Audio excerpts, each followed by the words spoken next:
किसी ने बड़े कमाल की बात कही है कि हौसले के तरकश में वो कोशिश का तीर जिंदा रखो। हार जाओ चाहे जिंदगी में सब कुछ, मगर फिर से जीतने की उम्मीद जिंदा रखो। हाय गाइस, मैं हूं आरजे कार्तिक। एक छोटी सी कहानी, ये कहानी आपको सिखाएगी कि किसी भी काम में, चाहे वो पढ़ाई हो, करियर हो, गोल हो, टारगेट हो, किसी भी काम में आप अपना कंसंट्रेशन किस तरीके से बढ़ा सकते हैं।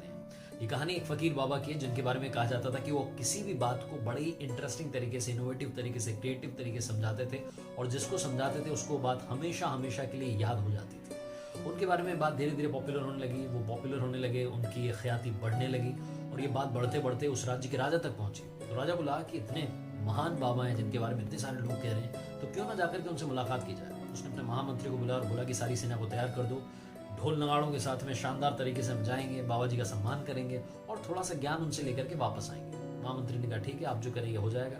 एक दिन डिसाइड किया गया। उस दिन सारी सेना के साथ में, लाव लश्कर के साथ में राजा साहब निकल गए और पहुंचे उन फकीर बाबा के आश्रम के बाहर। वहां जाकर के देखते हैं कि उस दरवाजे से ही वो फकीर बाबा दिख रहे थे। वो अपने बगीचे में गड्ढा खोद रहे थे। तो राजा को लगा कि कैसा बाबा है, मतलब इतना महान बन चुका है लेकिन गड्ढा खोदने का काम कर रहा है, अपने शिष्यों से ये काम करवा लेता।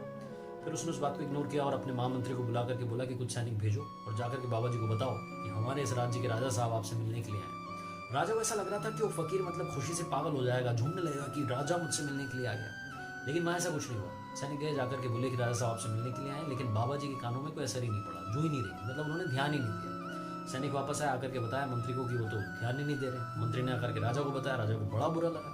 राजा को लगा कि मेरा अपमान हो गया, मतलब मेरी सेना के सामने बाबा मेरा अपमान कर रहा है। मैं यहाँ ज्ञान लेने के लिए आया था, मुझे अपमान मिल रहा है। राजा अब इंतजार करने लगा कि बाबा फ्री हो तो एक बार मिलकर के तो जाएं, इतनी दूर तक आ चुके हैं। लेकिन बाबा जी अपना काम किए जा रहे थे, गड्ढा खोदे जा रहे थे।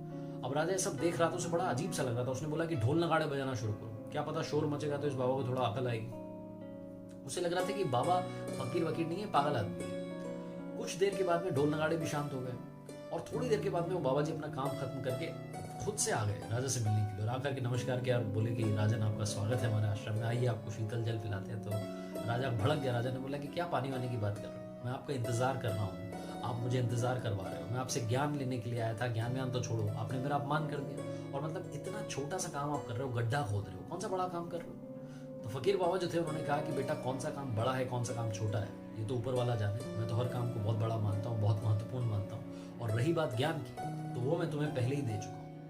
तो अब राजा के मन में एक जिज्ञासा जागी कि ये ज्ञान कहाँ दिया, अभी तो बात ही नहीं हुई, अब तो हमारी बात शुरू हुई है और बाबा जी कह रहे हैं कि ज्ञान पहले ही दे चुका हूँ, तो इन्होंने किस तरीके से मुझे ज्ञान दिया, वो जानने के लिए उस राजा के मन में बहुत सारे सवाल उठने लगे। तो थोड़ा सा ठंडा हुआ, उसने सोचा कि थोड़ा शांत होकर के पूछूंगा तो शायद बाबा जी बताएंगे। तो उसने पूछा कि बाबा जी समझ में नहीं आया, मतलब आप गड्ढा खोद रहे थे, आपसे मेरी बात नहीं हुई, मैं आपका इंतजार कर रहा था, आश्रम के बाहर खड़ा था, और आप कह रहे हैं कि आपने मुझे ज्ञान दे दिया, कैसा ज्ञान आपने मुझे दिया। तो फकीर बाबा ने जो जवाब दिया वो ध्यान से सुनिएगा। फकीर बाबा ने कहा कि बेटा जब मैं गड्ढा खोद रहा था, ऐसा तुम्हें लग रहा था कि मैं गड्ढा खोद रहा था, लेकिन ऐसा नहीं था। मैं गड्ढा नहीं खोद रहा था, बल्कि गड्ढा खोदने की जो क्रिया है वो बन चुका था।